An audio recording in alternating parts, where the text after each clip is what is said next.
प्रधानमंत्री नरेंद्र मोदी आज झारखंड के दौरे पर रहे। झारखंड और बिहार का उनका दौरा। झारखंड में उन्होंने बाबा वैद्यनाथ की नगरी देवघर पहुंचे, जहां पर एयरपोर्ट का उन्होंने उद्घाटन किया है। 16,000 करोड़ रुपए से अधिक की ये परियोजना और लोकार्पण का शिलान्यास किया। कार्यक्रम के बाद पीएम मोदी ने सभा को संबोधित किया।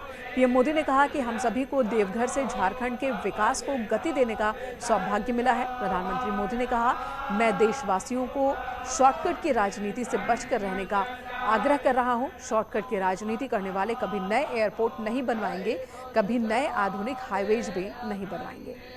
पीएम ने क्या कहा, झारखंड की जमीन से सुनिए सर। आपको याद होगा, पहले योजना की घोषणाएं होती थी, फिर एक दो सरकार जाने के बाद आकर के कोई पत्थर लगा के जाता था और पत्थर लटकता रहता था। दो चार सरकारें चलने के बाद कोई और आता, फिर वो ईंट लगाना शुरू करता था और पता नहीं कितनी सरकारें जाने के बाद एक योजना सामने दिखती थी। आज हम उस कार्य संस्कृति को लाए हैं, उस राजनीतिक संस्कृति को लाए हैं, उस गवर्नेंस के मॉडल को लाए हैं कि जिसका शिलान्यास हम करते हैं, उसका उद्घाटन भी हम करते हैं।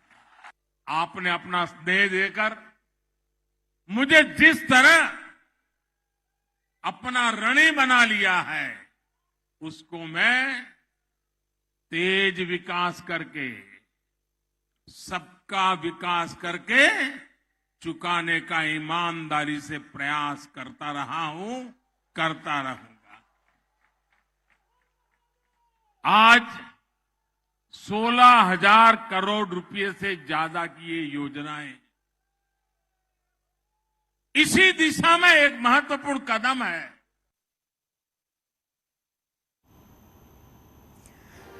लखनऊ में पीएसी जवानों की पासिंग आउट परेड की सीएम योगी ने सलामी ली और आज पीएसी को 15,487 जवान मिले। इस दौरान सीएम योगी ने कहा कि पुलिस के जवानों ने शानदार काम करके यूपी की कानून व्यवस्था को बेहतर किया है। मुख्यमंत्री ने कहा कि यूपी में पीएसी को खत्म करने की साजिश हो रही थी, लेकिन हमारी सरकार ने पीएसी को आगे बढ़ाया है। ये तस्वीरें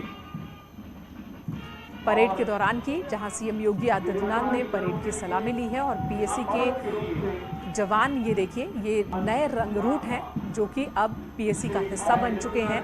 सीएम योगी आदित्यनाथ ने परेड की सलामी लेने के बाद ये कहा कि पीएसी को मजबूत करने का काम उनकी सरकार ने किया है। 15,487 नए जवान पीएसी के साथ जुड़े हैं।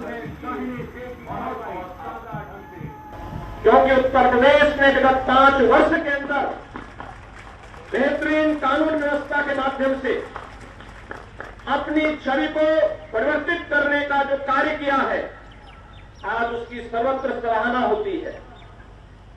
यह तब संभव हो पाया जब हमारे पुलिस और पीएसी बल के सभी कार्मिकों ने पूरी निष्ठा और पूरे मनोयोग के साथ नेशन फर्स्ट की अपनी प्रतिज्ञा के अनुरूप कार्य करते हुए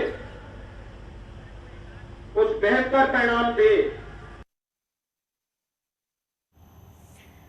इधर यूपी के जल शक्ति मंत्री और बीजेपी के प्रदेश अध्यक्ष स्वतंत्र देव सिंह ने 100 दिन का अपना रिपोर्ट कार्ड जारी किया और जनता का इस गिफ्ट के लिए आभार व्यक्त किया। बीजेपी सरकार को 100 दिन पूरे नहीं हुए, लेकिन आजमगढ़ और रामपुर लोकसभा सीटें समाजवादी पार्टी के हाथ से छीनकर जनता ने बीजेपी को सौंप दिया। न केवल सरकार को रिटर्न गिफ्ट दिया, बल्कि एक तरह से ये जनता की ओर से बीजेपी सरकार के बेहतर कामों का इनाम है। ये दावे किए स्वतंत्र देव सिंह ने।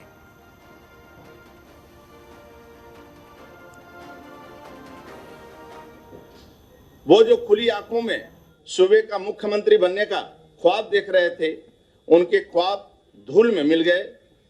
और तो और हाल ही में लोकसभा उपचुनाव में अपना आजमगढ़ और आजम का गढ़ रामपुर दोनों हाथ से गवा दिए। और ये जनता जनार्दन ने 100 दिनों के अंदर ही बहुत बड़ा उपहार मोदी योगी सरकार को दिया है और जनता जनार्दन का जबरदस्त आशीर्वाद मिला है मोदी योगी जी को। इधर कन्नौज में उप मुख्यमंत्री और स्वास्थ्य मंत्री ब्रजेश पाठक ने जिला अस्पताल का औचक निरीक्षण किया और मरीजों से बातचीत भी की। ब्रजेश पाठक ने मरीजों से पूछा कि उन्हें अस्पताल में सभी तरह की सुविधाएं मिल रही हैं या नहीं। ब्रजेश पाठक ने यहां तमाम व्यवस्थाओं का जायजा लिया और इस मौके पर उन्होंने कहा कि हमारी सरकार उच्च कोटि की स्वास्थ्य सेवाएं देने के लिए कटिबद्ध है। जल्द ही डॉक्टरों और पैरामेडिकल कर्मचारियों की कमी भी दूर की जाएगी।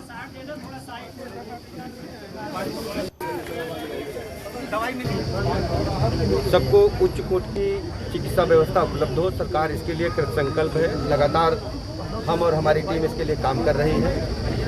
हमारे चिकित्सक कन्नौज जनपद के सभी लोगों को उच्च कोटि की चिकित्सा व्यवस्था उपलब्ध करा रहे हैं। सबको सरकारी दवाइयाँ अस्पताल परिसर में मिले। अस्पताल परिसर में मरीजों के साथ भगवान जैसा व्यवहार हो। किसी भी स्थिति में मरीज को संतुष्ट करके हम लोग उनके घर भेजेंगे। उनके परिजनों को यहाँ कोई दिक्कत न हो, शुद्ध पेयजल के इंतजाम किए गए हैं और हर स्थिति से हम लगातार सभी जनपदों में पूरे प्रदेश के अस्पतालों का निरीक्षण कर रहे हैं और जो भी कमियां हैं उनको हम दुरुस्त करें। इधर इटावा में ओवरलोड की वजह से बिजली के 63 केवी के ट्रांसफार्मर में आग लग गई। भरथना इलाके के छोला नाला के पास रखे बिजली ट्रांसफार्मर में आग लगी है और आग लगने के बाद बड़ी जोर से विस्फोट भी हुआ। बिजली ट्रांसफार्मर में आग लगने की घटना के बाद इलाके में बिजली सप्लाई पूरी तरह से बंद हो गई, जिसे ठीक करने की कोशिश अब भी चल रही है। फट गया, आग लग गई। उधर एटा में एक ही गांव में कई लोगों के बीमार पड़ने की खबर को लेकर बड़ा असर हुआ। स्वास्थ्य विभाग की 3 टीमें जांच के लिए पहुंच चुकी है। उधीमपुर गांव बताया जा रहा है कि गांव में करीब 24 लोग उल्टी और दस्त की समस्या से जूझ रहे थे, जिससे गांव के लोगों में दहशत थी। स्वास्थ्य विभाग की टीम ने गांव में डेरा डाला और मरीजों का इलाज और निगरानी की जा रही है। साथ ही गांव में दवा का छिड़काव भी किया जा रहा है। डिस्ट्रिक्ट से एमएमयू टीम भी आई हुई है हमारे सहयोग के लिए और अंडर प्रोसीजर में अभी जो मतलब पेशेंट हमें मिल रहे हैं वो ज़्यादातर लूज़ मोशन के हैं, लेकिन उसमें आज सिर्फ 2 हमें नए लूज़ मोशन के मरीज़ मिले हैं और अभी जांचें हो रही हैं। उसके बाद फिर हम आपको कंफर्म करेंगे कि इसमें कोविड है या नहीं है। दावते इस्लामी पर बीजेपी विधायक स्वामी प्रवक्तानंद का बयान सामने आया। स्वामी प्रवक्तानंद ने कहा कि जांच एजेंसियां तेजी से जांच कर रही हैं। गुल्लकों का सच जल्द ही लोगों के सामने होगा। तो दावा किया जा रहा है कि ट्रांसपेरेंट गुल्लकों का सच जल्द ही लोगों के सामने होगा। दावते इस्लामी खतरनाक संगठन, ये आरोप लगाए गए थे, जिसकी जांच हो रही है और बहुत जल्द रिपोर्ट सामने आएगी। ये दावा किया है प्रवक्तानंद ने। देखिए, मुझे लगता है कि जांच एजेंसियां अपने तरीके से ठीक से काम कर रही हैं और थोड़ा और इस पर अगर एजेंसियां तेज़ी कर देंगी तो इसका ज़्यादा अच्छा रिजल्ट आएगा। और ये जांच का विषय तो है, क्योंकि जिस तरह से इन लोगों ने गुल्लक लगाए हैं और उन गुल्लकों में ऐसा सिस्टम बनाया है कि नीचे प्लेट लगी हुई है, उसमें भी ऐसा कोड पड़ा हुआ है कि कोई और उसे खोल नहीं सकता है, वही आदमी खोल सकता है जिसके पास इसकी चाबी है। तो ये सबके घेरे में तो हैं और मौलाना साहब लगातार इसके बारे में बता ही रहे हैं कि एक बहुत खतरनाक संगठन है और इस पर बहुत सख्त से सख्त कार्रवाई होनी चाहिए।